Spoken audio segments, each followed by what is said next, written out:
Sa araw, punta ako sa simbahan para magbawas ng aking kasalanan.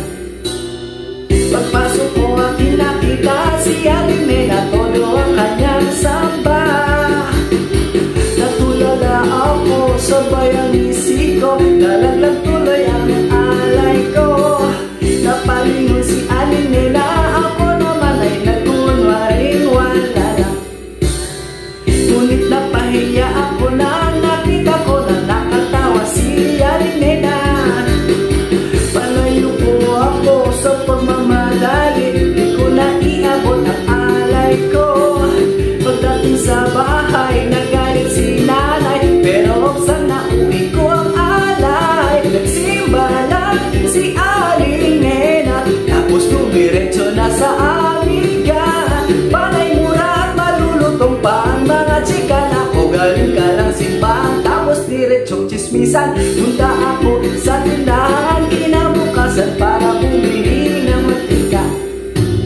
Ngunit nakita ko si Elena, panay buka-buka ang kanyang bunganga. Anak daw ni Celia, pupuntang Canada, tatlo-tatlo daw ang lalaki niya.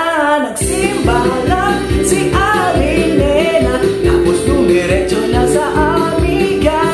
Panay mura at malulutong pa ang mga chika na o galing ka lang simbahan, tapos diretsong chismisan. Di mapigil ang bunganga, ako'y nagmakaawang tumigil na. Puro chismisan araw-araw kasama ang amiga sa tindahan niya. Ako ay pumalag at tinuro-turo siya, at di ako sinisiraan niya. Nung ako'y palis na, siya'y tawa ng tawa, at iniwan ko siyang parang tanga.